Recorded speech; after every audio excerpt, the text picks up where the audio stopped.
Greetings out there in YouTube land. This is Morris Man, and as always, I thank you guys for coming to my channel. I'm going to entitle this video, if I can get all that in the subject line. If not, by the time you see this, it'll be something down there. But I'm going to entitle this, Be Glad as a Young Musician That You're growing up in This Era.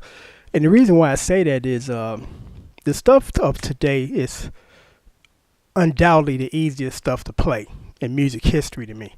You know, because the 70s had a lot of good, nice chord progression. Well, let me just say this about this era.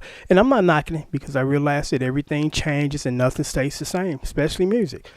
You know, songs like, and I'm just using him as an example, and I've actually played behind him when he was getting his career started in Chicago. And I'm using him by example, not picking on him because I'm a big fan of his music. I call him the modern day Marvin Gaye. And it's R. Kelly. You know, the majority of R. Kelly stuff is just like 2 to 3 chord songs, and then there's a little bridge or breakdown thing, and then it's just that. Real simple to play. Chic stuff is actually simple to play. What makes Chic so unique is their arrangement, because usually their songs are just 2 or 3 chords too, but it's just the way that they're arranged with the strings and the piano. It's beautiful. You know, so I had a young guy say this to me a couple of days ago when I did this. My band did this fundraising. They said, man, it's so hard to learn how to play guitar these days. I said, no, it's not, especially these days. Now, the stuff that we play is difficult because it's a lot of movement going on, and especially in the 60s, because I give you a good example. Probably tomorrow, I'm going to post a cover of Freddie and the Dreamers, Don't Do This to Me.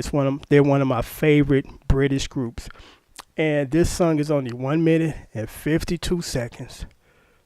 And as I'm listening to it, before I even grabbed pencil and paper to start charting and mapping this song out, I knew it was going to be a task because there's so much going on. The chord progressions are coming at a rapid pace, and it's a lot of chord changes. And long before there was Morris Day in the time with their cool choreography, dancing and singing and playing, I'm going to leave a link down here so you can check out Freddie and the Dreamers and their choreography. This was back in the 60s, long before the 80s with Morris Day in the time. And these guys had very slick, chic choreography. And I'm saying to myself, as far as this particular song and most of their songs, real busy, I'm like, you're struggling with all these chord progressions, and then what they do at the end to top it off is they throw in a modulation. It changes keys, so now you got to struggle through all these chords in a different key, usually a half step up. So I'm like, all this is going on, then they're dancing, then they're singing. That's a lot to be doing, and they did it well, and they did it live. This is long before you can lip sync to your professionally recorded songs on Soul Train or these other types of shows. You played it live, you know, and it was you. It wasn't other musicians like sometimes those guys, not those guys, but it was customary for some of those artists like the Monkees. And in defense of the Monkees was a TV band. They were not a real band until later. So of course studio musicians did the recordings for their TV series, but then they decided they wanted to go live, you know, and they did a good job. So you know, learning how to play in the 70s, 60s, and 50s and 40s, which are much bigger tasks than 2000 or today's music, because again, today's music just consists of like 2 or 3 chords. That's it. Not complicated chords, just 2 or 3 chords, you know. And here is something, if I did mention, which I believe I did, I'm going to do a cover of this song tomorrow, so check it out tomorrow, because a lot of times when I do my covers, I can do everything in one sitting, meaning that I can sit down, map out the chords, chart them out, and then record the song, then go into the editing process, and then post it within a couple hours within that day. This song here, again, only 1 minute and 52 seconds.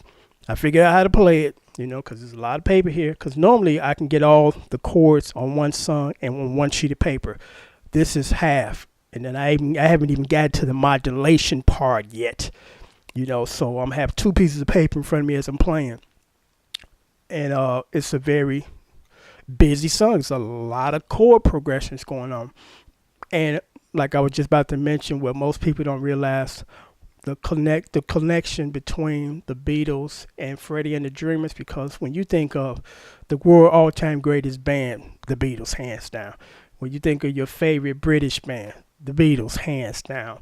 But for me, when I was growing up, it was actually Freddie and the Dreamers. I just love their sound, and I love the sound of Freddie Garrity's voice. And here's a very interesting story about the Beatles and Freddie and the Dreamers. In the 60s, it was customary for several bands to do a cover of one song. It was customary to hear 4 versions of one song by 4 different bands within a 12-month period on the charts, because that's just how they did it.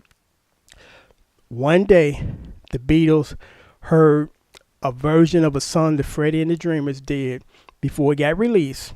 And after hearing it, they said, man, we can't compete with that version. And Paul and George said, from this point on, we're going to start writing our own songs. And the rest is history. As a result of Freddie and the Dreamers, the Beatles said, hey, forget this cover mess. We about to write our own stuff. And that's all she wrote. And that's a pretty interesting story, because it was just pretty interesting when I heard that, because, like I said, my favorite British band was always Freddie and the Dreamers. And that's not taken away from the Beatles, because the Beatles were bad. But it was just something about Freddie and the Dreamers sound to me that I just really liked. And I love, again, the sound of Freddie Garrity's vocals. So I just thought I would post this video because, again, if you think you're struggling with these new songs, try to play these 60 songs. Try to play these 70 songs. Try to play these 50 songs. Try to play these 40 songs. So it's a good time to be young and be a musician. It really is, because it's not going to be that hard of a struggle.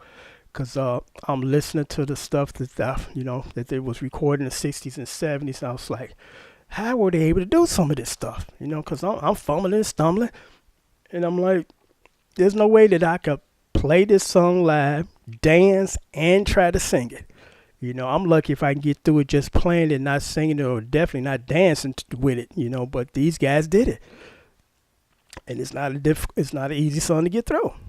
So I just thought I would post this video to kind of give you some insight on what's going on now musically, how not difficult it is, and how the stuff in the 50s, 60s, 70s were really pretty difficult.